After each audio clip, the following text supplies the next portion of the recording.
There's a strange pattern hiding inside your life, and once you see it, you can't unsee it. Most people don't fail at the beginning. They don't quit when things are impossible. They quit when they're almost done. That business idea you're excited about, that workout routine you swore would change your life, that YouTube channel, that book, that course, that relationship. You got close, really close. Then suddenly, you disappeared. And the scary part? Your brain actually thinks it's protecting you, because the closer you get to finishing something important, the more dangerous it feels. Not physically, psychologically. Your brain starts detecting risk, pressure, expectation, possible judgment. And without realizing it, you sabotage yourself right before the breakthrough. There's a reason why so many people live stuck in an endless cycle of almost. Almost successful, almost disciplined, almost confident, almost free, but never there. And today, you're going to understand why this happens. Because once you see the trap, you stop falling into it. Here's the thing nobody tells you. The hardest part of a project isn't starting. It's surviving the final 10%. That's where motivation disappears. That's where procrastination suddenly gets louder. That's where random distractions magically become important. You clean your room, you scroll your phone, you overthink tiny details. You convince yourself you need more time, but deep down you know what's happening. You're running, not from failure, from exposure, because finishing something makes it real, and real things can be judged, rejected, ignored, or worse, they can succeed. And success changes your identity. That terrifies the brain more than most people realize. Because if your life changes, you can't hide behind potential anymore. Now people expect something from you. Now you expect something from you. That's why some people stay trapped preparing forever, planning forever, learning forever, talking forever, but never finishing. Because unfinished dreams feel safe. Finished dreams become reality, and reality can hurt. So if you've ever felt stuck right before progress, if you've ever abandoned something you truly cared about, this video might explain years of your life. And if you're serious about rewiring that pattern, subscribe. Not for motivation, for awareness. Because awareness changes behavior, and behavior changes destiny. Your brain loves open loops. That's important, because unfinished things create psychological tension. Scientists call this the Zeigarnik effect.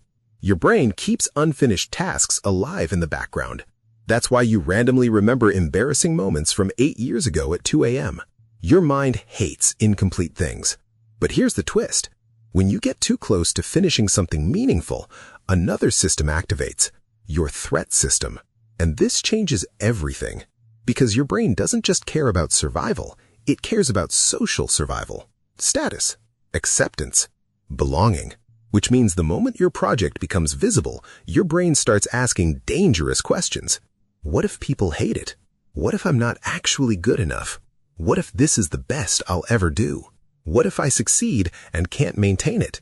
Now your nervous system is no longer treating the project like an opportunity, it treats it like a threat. And the closer you get to completion, the louder that threat becomes. This is why people suddenly lose momentum at 90%. Not because they're lazy, because psychologically, the finish line feels heavier than the starting line. At the beginning, everything is fantasy. Fantasy is safe. At 90%, fantasy dies. Reality begins.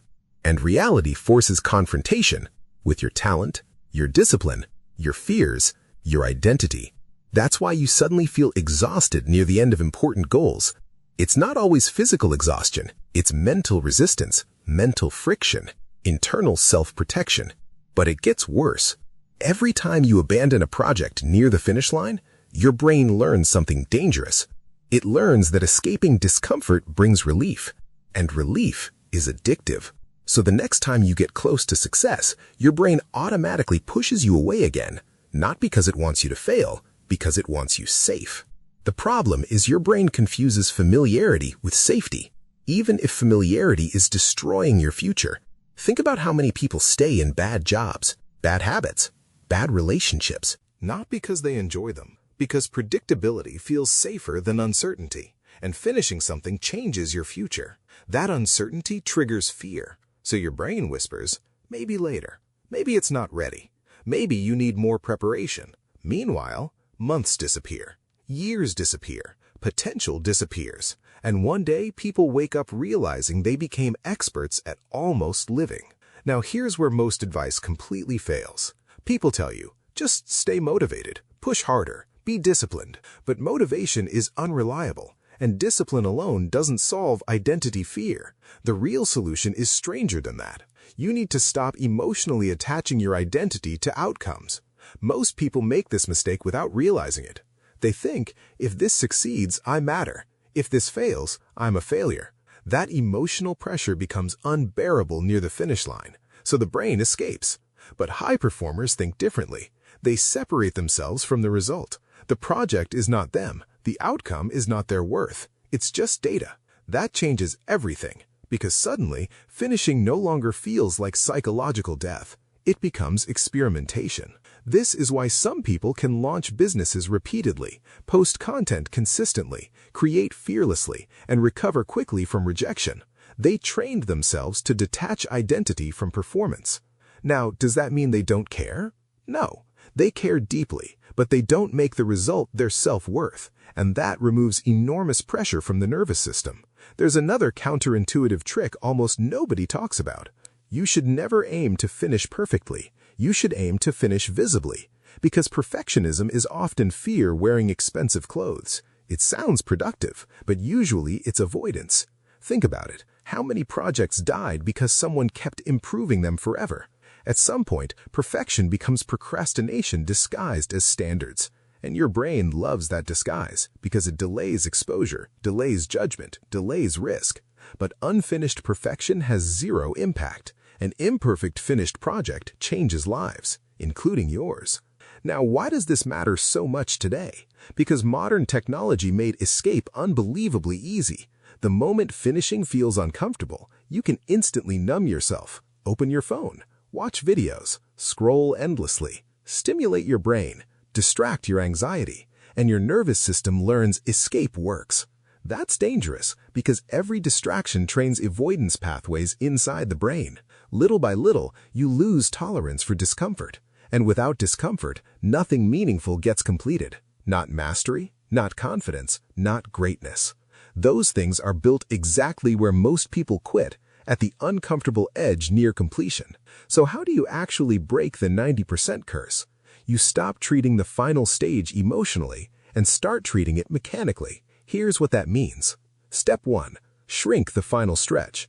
Your brain gets overwhelmed by large, undefined endings. So instead of saying, I need to finish the project, break it down brutally. 1 page, 1 email, 10 minutes, 1 edit, 1 scene, 1 call. The brain tolerates tiny closures better than giant abstract missions. Step 2. Expect resistance before it arrives.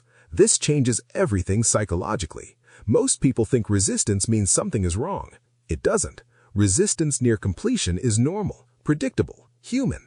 So when your brain suddenly says, take a break, start tomorrow, you're too tired, you don't panic. You recognize the pattern, and awareness weakens the pattern. Step 3. Create public accountability, not motivation, pressure. Tell someone, post progress, create deadlines visible to others. Why? Because isolation feeds avoidance. Visibility creates action. Your brain fears social embarrassment. Use that strategically. Step 4. Finish badly if necessary. Seriously, this sounds insane, but learning to complete imperfectly rewires your brain faster than endless polishing. Completion builds identity. Avoidance destroys it. Every finished project teaches your nervous system, I survive exposure. That's powerful. And step 5, celebrate completion immediately. Most people skip this. Huge mistake. Your brain needs emotional reinforcement. If finishing only feels stressful, your nervous system won't want to repeat it. But if completion creates satisfaction, momentum grows. That's why tiny wins matter. Not because they're impressive, because they train continuity. And continuity changes lives. Not intensity, not random motivation bursts. Consistency. That's what separates dreamers from builders. At the end of the day, the 90% curse isn't really about projects, it's about identity. Most people spend their entire lives protecting themselves from feelings they were meant to walk through: fear, exposure, judgment, uncertainty. But those feelings are not signs to stop. They're signs you're approaching transformation. Think about a rocket. The hardest pressure happens right before it escapes gravity, not after. Your life works the same way. The closer you get to a new version of yourself, the more resistance appears. And if you don't understand this, you'll mistake fear for a warning, when actually, it's often proof you're getting close to growth, close to change, close to becoming someone your old identity can barely recognize. That's why finishing matters so much. Not because every project succeeds, but because every completion teaches your brain, I'm capable of crossing the line. And once your identity learns that, everything changes. Most people spend years starting. Very few learn how to finish. And that skill alone can completely change your future. So if you want to understand the hidden behaviors silently destroying your focus and discipline, watch this next video, because the problem goes deeper than you think.